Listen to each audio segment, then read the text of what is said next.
Quake speedrunning had a pretty impressive year in 2021. There were a lot of new players coming onto the scene, a lot of old players returning. There were more demos submitted than in any of the previous years. And we saw a lot of old runs on the original levels being beaten, which a lot of people didn't think would be possible after so many years. One of my favourite demos of the year is a perfect example of this. The previous record was set in 2008, and for 13 years no one had challenged it. The odd thing about this run is that it's a very long demo without any of the crazy movement tricks that most people associate with Quake. The record has been playing here the whole time, and if you're familiar with Quake runs at all, then you might be thinking that it doesn't look particularly fast or optimized. But that's a bit misleading because there's a lot going on behind the scenes in this run. So I thought it might be nice to do a quick explanation video showing what makes it so special and why it's so difficult to do. So this is the runner, and according to this website, you would pronounce his name something like Thomas Stundgert. I'm sure that's embarrassing to any Danish people out there, and I do apologize. But luckily he does have an English-friendly nickname, Stubby, so I'm just going to call him that for the rest of this video. Stubby's been around pretty much since the beginning of the Quake speedrunning scene. He has demos dating back to the late 90s, and he still has a lot of current records. He'd be the first person to admit that his movement, like acrobatic skills, aren't the best in the game, but what he does have is the patience and tenacity to grind runs with incredibly low odds of success. And I think this is one of the biggest examples of that, because he wrote in his text file for this demo that he was grinding it for about 5 months just to save 1 second.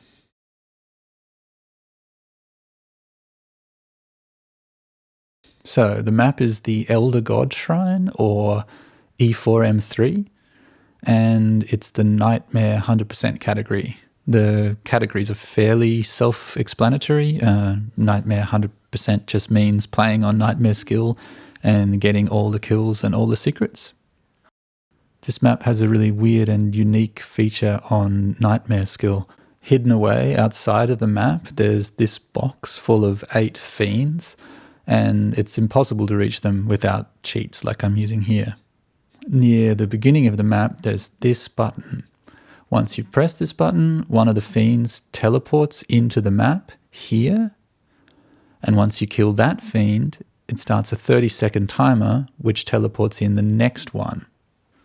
This then happens 7 more times. So each time you kill a fiend, the 30-second timer starts, and you can do whatever you want in the rest of the map, but you have to get back in exactly 30 seconds to kill the next fiend in order to start the next 30-second countdown.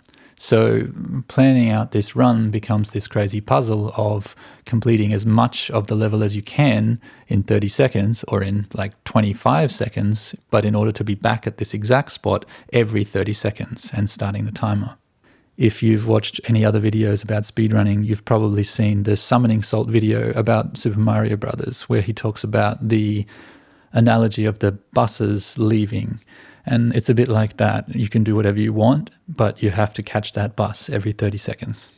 But that's not to say that the rest of the run is easy. You still have to get all of the kills and all of the secrets within these 30-second spaces. So probably the first question you would then ask is, okay, did he manage to kill the fiends on time every time? And the answer is yes.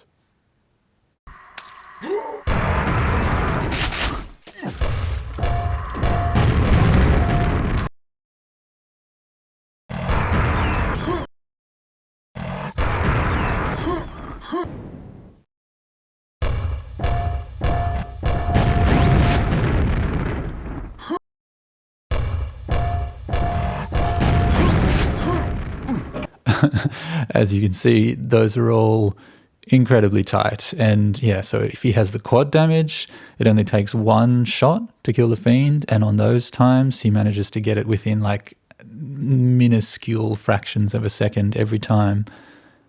And then, to me, even more impressive is when he doesn't have the quad damage, it takes 3 grenades to kill a fiend. And every time that happens, Stubby starts throwing grenades in the air before they even start teleporting, so that 2 of the grenades simultaneously hit the fiend as soon as it comes into the map. It's pretty hard to overstate how fine that timing is. Like, it's so difficult to do that with perfect timing every time the way he does. Like, there's just fractions of a second each time to spare. So assuming you do these fiend kills basically perfectly the way Stubby did, then the only other places you can save time are at the very beginning of the map, when you race to hit that first button and kill the first fiend, or at the very end of the map, so the time from when you kill the last fiend to the time you hit the exit. And that's one of the craziest things about this run, is that after all of that, after timing all of these fiend kills perfectly, then the ending is one of the most difficult and mind-blowing things about the run. In order to hit the exit as fast as possible after killing the last fiend, Stubby clears out the hallways, he pre-opens the final door, and he sets up a quad damage grenade under his feet. Then, while he's waiting for this grenade to explode, he throws 3 more grenades into the room where the last fiend is about to teleport in. This is all done completely blind, so he's just throwing those grenades, hoping to get lucky and catch the fiend. He can't see it. And then, as soon as he's thrown those grenades, the quad damage grenade under his feet explodes, and he flies into the exit. So there really isn't a lot of time to save there. I mean, maybe you could do a slightly better quad damage boost to the end, but at the end of a 3.5-minute run, to have this, I mean, the chances of it actually killing the fiend are really low, and then the timing that's involved is all just pretty crazy. And one other thing that Stubby mentioned is that if you go too fast with the quad damage boost into the exit, you can actually jump over the exit trigger. There's only a small, thin trigger in this hallway that actually stops the level. And if you go too fast, you'll bounce over the top of it.